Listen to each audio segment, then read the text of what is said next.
Hello dear friends, আগের ভিডিওতে আমরা দেখলাম সিএসএস কিভাবে লিখতে হয়, সিনট্যাক্স। তো এই ভিডিওতে আমরা দেখব সিএসএস এর সিলেক্টর। তো সিলেক্টর আমরা কিভাবে ইউজ করব সিএসএস এ। তো ফার্স্ট আমরা কি করব, একটা এইচটিএমএল এলিমেন্ট গুলোতে ডিফারেন্ট ডিফারেন্ট সিলেক্টর ইউজ করে করে আমরা তাতে সিএসএস অ্যাপ্লাই করব। তো ফার্স্ট আমরা দেখে নিই মোট 5টা সিলেক্টর। একটা হচ্ছে সিম্পল সিলেক্টর, দুই হচ্ছে combinator selector, pseudo class selector, pseudo element selector and attribute selector. আরেকবার বলে নিই, simple selector, combinated selector, pseudo class, pseudo element and attribute selector.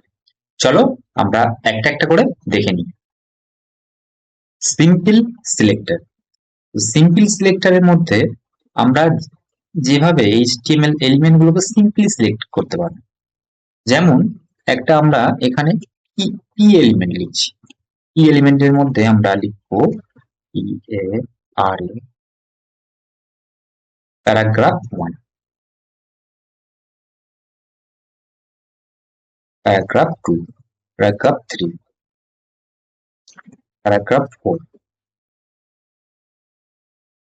Paragraph 5। 5টা আমরা প্যারাগ্রাফ লিখলাম পি ট্যাগের মধ্যে।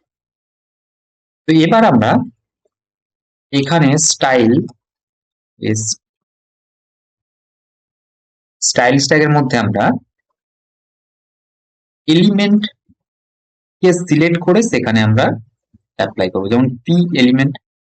এবার এর মধ্যে আমরা ইউজ করব সিএসএস, তো ব্যাকগ্রাউন্ড কালার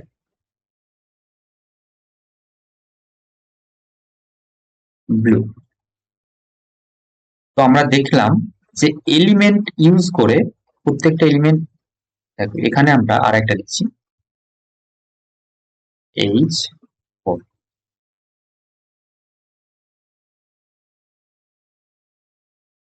হেডিং। হেডিং হেডিংটা কিন্তু সিলেক্ট করতে হলে আমাদেরকে সেম আবার ডাইরেক্ট ট্যাগটা ইউজ করতে হবে, H4 ইউজ করলাম। আর এর মধ্যে আমরা অ্যাপ্লাই করে দিলাম সিএসএস, ব্যাকগ্রাউন্ড কালার ব্রাউন হয়ে গেল। এভাবে আমরা এলিমেন্ট সিলেক্ট করতে করতে সিএসএস অ্যাপ্লাই করতে পারি। এরপরে আমরা দেখব ক্লাস ইউজ করে, আমরা কিভাবে সিএসএস অ্যাপ্লাই করব। তো ক্লাস ইউজ করব, এখানে ডাইরেক্ট আমরা ক্লাস নেম ইউজ করব। ক্লাস নেম, ক্লাস প্যারা, প্যারা লিখে নিলাম। এবার এখানে এসে ক্লাস কে সিলেক্ট করতে হলে ডট ইউজ করতে হবে, ডট প্যারা, bracket open close second bracket, background colour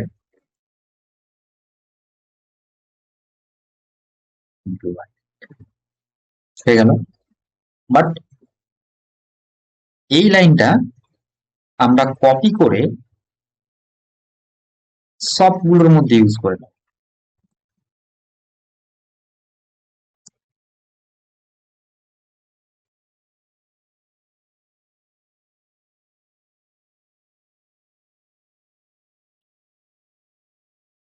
simple class, এখানে ক্লাস নেম লিখলাম, ইউজ করলাম।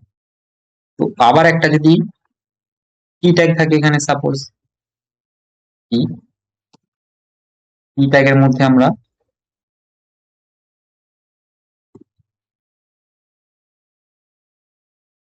এখানে পি ট্যাগের মধ্যে আমরা আর একটা ক্লাস নেম ইউজ করলাম, এখানে আর এ ক্লাস নেমটা চেঞ্জ করে দিলাম। আবার ওটাকে সিলেক্ট করে এখানে ডট আর এ 1 bracket open close background colour, background colour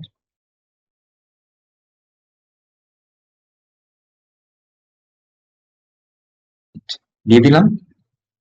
তো এটা হয়ে গেল ক্লাস সিলেক্টর। উপরেরটা আমরা দেখলাম, এটা আমরা class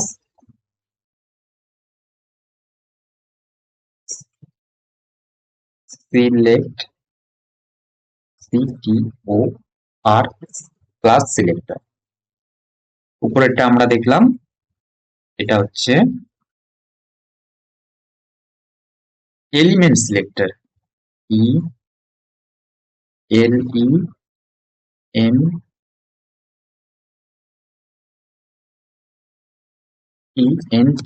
element selector, SELECTOR, element selector. তাহলে আমরা এলিমেন্ট সিলেক্টর দেখে নিলাম, ক্লাস সিলেক্টর দেখে নিলাম। এবার আমরা দেখব ID selector. ID, SELECTO, ID selector. ID সিলেক্টরের মধ্যে আমরা ইউনিক ভাবে কোনো একটা কিকে আমরা ডিফারেন্ট করতে চাইছি। তাহলে আমরা এখানে এই জায়গাটায় চেঞ্জ করে আইডি লিখে নিলাম, আইডি, EAR, প্যারা। আর নিচে এসে কিভাবে হ্যাশ ইউজ করতে হবে, এখানে হ্যাশ ইউজ করে এখানে background colour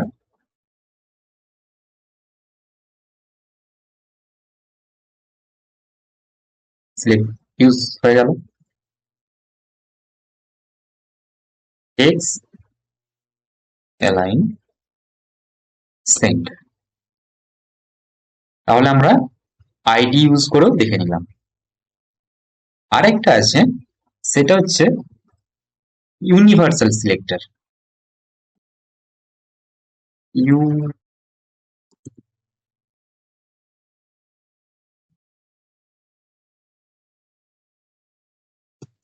universal selector, universal সিলেক্টরের মধ্যে আমরা ডট ইউজ করব।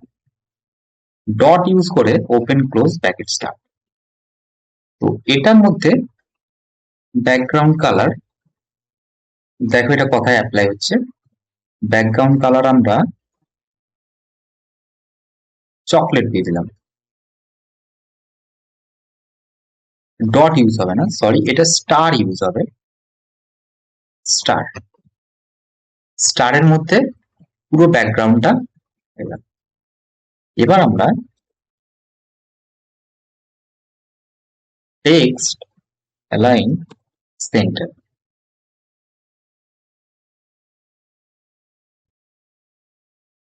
সবকিছু সেন্টারে চলে এলো। এখান থেকে এই স্টার পুরোটাই কন্ট্রোল করতে পারবে। তো এটাকে চিন্তা ভাবনা করে ইউজ করতে হবে।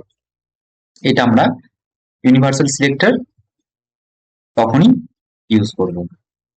এখান থেকে কেটে নিই, কেটে এটাকে সবচেয়ে প্রথমে রাখি, ইউনিভার্সাল সিলেক্টর। তাহলে আমরা ইউনিভার্সাল সিলেক্টর দেখে নিলাম। আচ্ছা, এলিমেন্ট সিলেক্টর দেখে নিলাম।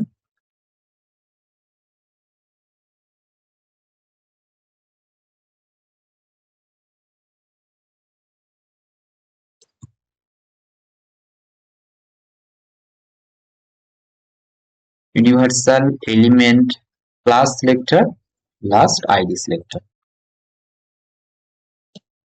আইডি সিলেক্টরও দেখে নিই। তাহলে আরেকবার ডট ইউজ করে আমরা ক্লাস ইউজ করলাম, এটা ডাইরেক্ট অ্যাপ্লাই করলাম এলিমেন্টের উপরে। পি ট্যাগ, ট্যাগ গুলোর উপরে আমরা ডাইরেক্টলি অ্যাপ্লাই করতে পারি। এখানে আমরা পি ট্যাগ, এইচ ট্যাগ আর ডট ইউজ করে ক্লাস, আর আইডি ইউজ করে ইউনিকলি আমরা আইডেন্টিফাই করে সেখানে আমরা ইউজ করতে পারি।